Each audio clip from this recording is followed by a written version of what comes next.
Olá pessoal, meu nome é Andressa Berratti, sejam bem-vindos a mais um vídeo do meu canal. O vídeo de hoje é um pouco mais sombrio, tem uma pegada assim um pouco mais obscura, digamos assim, tá? E não se esqueça de que apesar de parecer um roteiro de um filme de terror, a história é real. A história do aprisionamento de Stanford foi um experimento psicológico realizado na década de 70 e pretendia observar como os indivíduos se comportam em grupos. E o mínimo que eu diria é que os resultados desse experimento foram perturbadores. Tão perturbadores que o experimento ele teve que ser cancelado antes do tempo por causa de problemas éticos. Mas antes de eu começar a história, pessoal, vou lembrar vocês de se inscreverem no canal e deixar aquele joinha, tá bom? Pra não perderem nenhum vídeo que sai toda quarta e todo final de semana, certo? Agora que você já é um inscrito, espero muito que sim, pega alguma coisa aí pra tomar e senta que lá vem a história.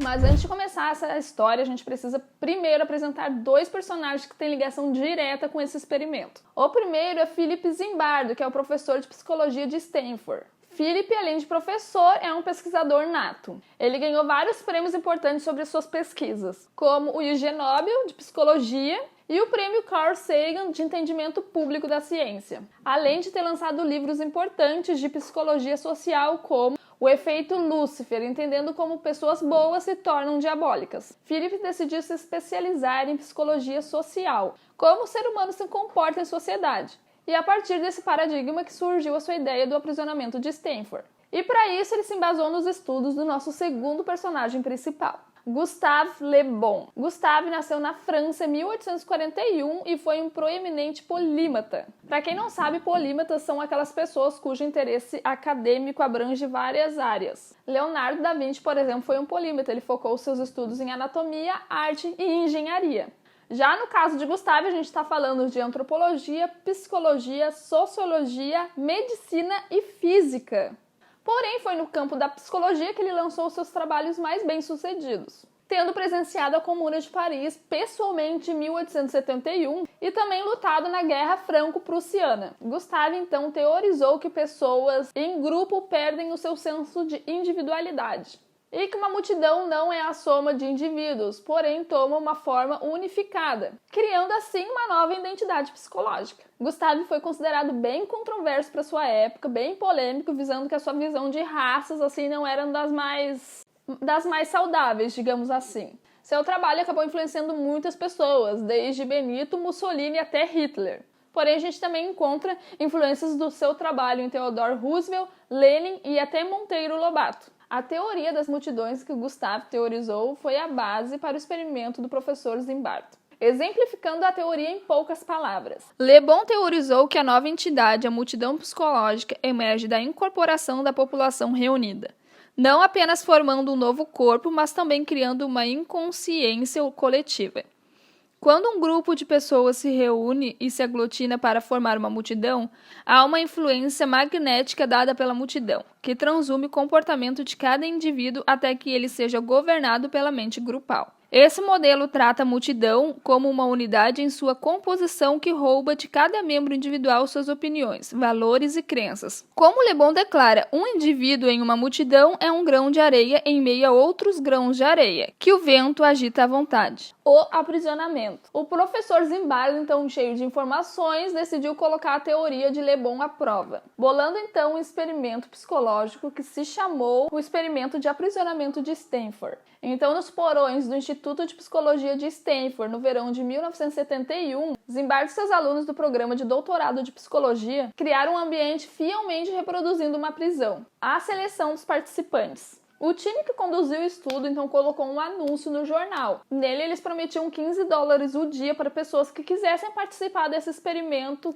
que ia simular uma prisão. 70 pessoas acabaram se inscrevendo, mas apenas 24 foram selecionadas. O critério para a escolha foi um teste psicológico que definia quem era mais estável psicologicamente, emocionalmente e até fisicamente, se era mais saudável. Os indivíduos, em sua maioria, eles eram brancos, de classe média e do sexo masculino. Então, eles pegaram esses 24 participantes e dividiram entre guardas e prisioneiros. 12 para cada lado, e a decisão de quem seria guarda ou prisioneiro foi tirada no cara ou coroa. If selected for this study, would you rather be a guard or a prisoner? I don't think I have the qualities to be a guard. Prisoner. Prisoner, I guess. I wouldn't want to be a guard. Prisoner. A prisoner. Prisoner. A prisoner sounds like it would be a little less work. Prisoner. Eu acho também relevante a gente ressaltar aqui que após o experimento todo ter acabado, as pessoas que fizeram o papel de prisioneiros acharam que as pessoas que foram selecionadas para serem guardas tinham sido selecionadas pelo seu tamanho, sua altura, né? E o que não é real. A prisão. A prisão foi criada propositalmente para ser desorientante e foi feita, né, de uma forma que os participantes se sentissem despersonalizados e também desindividualizados. Ou seja, que eles perdessem, né, sua personalidade e sua individualidade. Um dos estudantes do programa Desembardo, né, tomou o papel de diretor da prisão. Ele era como se fosse o diretor da prisão. E o próprio professor tomou o papel de superintendente. Os guardas. Os guardas escolheram o seu próprio uniforme indo até uma loja. Bastão de madeira, uniforme militar bege, até óculos espelhados para eles não terem contato visual com os prisioneiros. Os guardas também eles poderiam ir para suas casas, né, após o expediente. Só que muitos deles preferiam não ir e fazer a hora extra, mesmo não sendo pagos para isso. Os prisioneiros. Já os prisioneiros não tiveram, né, as mesmas regalias. As suas roupas eram apenas uma túnica, assim, sem roupa de baixo, e eles tinham um chinelo de borracha. Segundo o professor, isso faria com que eles ficassem mais desconfortáveis e mais desorientados. E para eles terem uma identificação, foi dado números, né, ao invés de nomes, e foi costurado, bordado assim na túnica deles. E foi colocado uma meia de nylon assim na cabeça para simular a cabeça raspadas que é comum nas prisões reais. E foram colocadas também amarradas correntes no tornozelo deles para lembrar da sua situação constantemente de subjugados. As regras. Um dia antes de começar o experimento, o Zimbardo chamou os guardas para um pequeno briefing de como eles deveriam se comportar. A única condição passada para os guardas é que violência física não seria permitida. De resto, o funcionamento da prisão seria totalmente por conta deles, nas palavras exatas de Zimbardo. Vocês podem gerar nos prisioneiros sentimentos de tédio e de medo até certo ponto. Transmitir-lhes uma noção de arbitrariedade e de que suas vidas são totalmente controladas por nós, pelo sistema, por vocês e por mim, e não terão privacidade alguma. Nós vamos privá-los de sua individualidade de diversas maneiras. De um modo geral, isso fará com que eles se sintam impotentes. Isto é, nessa situação, nós vamos ter todo o poder e eles nenhum. Já os prisioneiros não tiveram instrução nenhuma, somente aguardar o dia que eles seriam convocados. Para essa etapa do procedimento, então, a polícia de Palo Alto foi até a casa dos indivíduos e prendeu eles, levando até a delegacia, coletaram as suas digitais, tiraram aquelas fotografias e leram para eles os seus direitos. E depois de tudo isso, eles foram levados para a prisão de Stanford. Então, tipo assim, foi bem real. O experimento. Zimbardo viu o seu estudo rapidamente sair do controle. Os prisioneiros desse experimento eram humilhados e sofriam abusos psicológicos constantemente, o que levou a distúrbios emocionais. Logo no segundo dia de experimento aconteceu uma rebelião. Guardas então se voluntariaram para fazerem hora extra, né, e conseguir controlar essa rebelião. Então, os prisioneiros foram divididos entre bons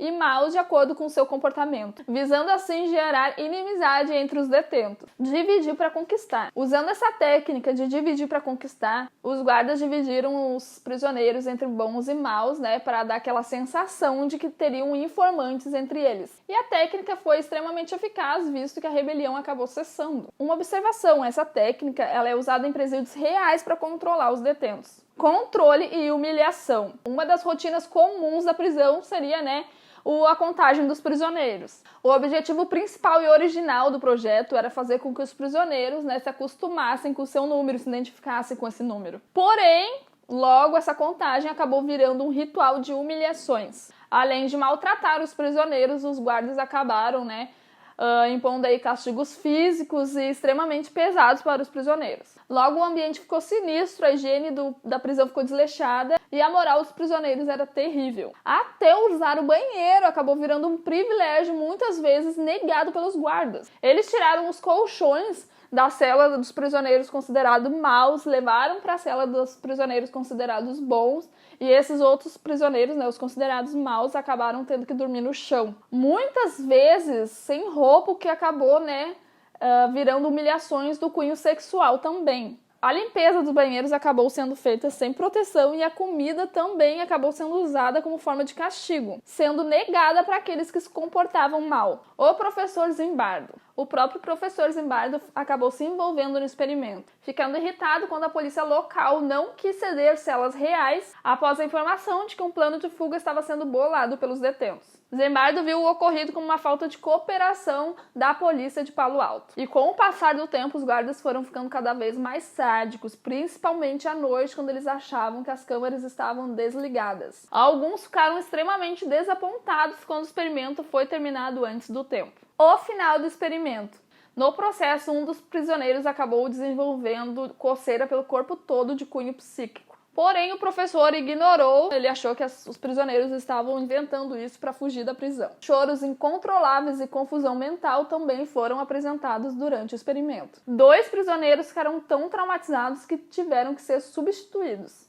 Um dos prisioneiros que substituiu recebeu o número de 416. Ficou tão horrorizado com o tratamento dos guardas que ele decidiu fazer uma greve de fome. Após recusar a comida, ele foi colocado na solitária durante 3 horas. E aos outros prisioneiros foi dada uma escolha. Eles dariam seus cobertores aos guardas e então o prisioneiro poderia sair.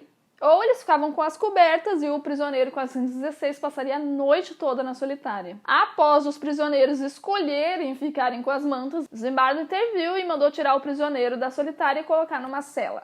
O experimento era planejado que durasse 2 semanas, mas acabou durando apenas 6 dias. Uma psicóloga que não sabia de nada foi chamada para entrevistar os guardas e os prisioneiros. Após a entrevista, ela questionou seriamente a ética do experimento e o projeto foi abortado. Hoje a psicóloga é a esposa de Zimbardo.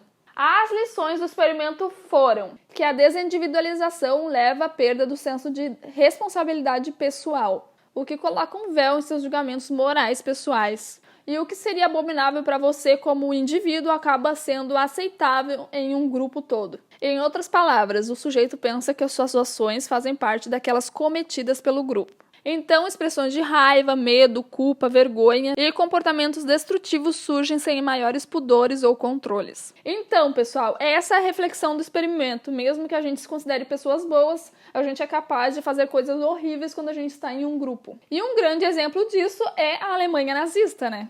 Outro experimento psicológico que demonstra isso claramente é da Universidade de Yale, chamado o experimento de Milgram. E se você ficou curioso e quer um vídeo desse experimento também, coloque aqui nos comentários que a gente vai fazer, tá bom? E aí, gostaram do vídeo, pessoal? Gostaram desse tema? Bote aqui nos comentários, tá bom? Um beijo e até o próximo vídeo de final de semana. Tchau, pessoal!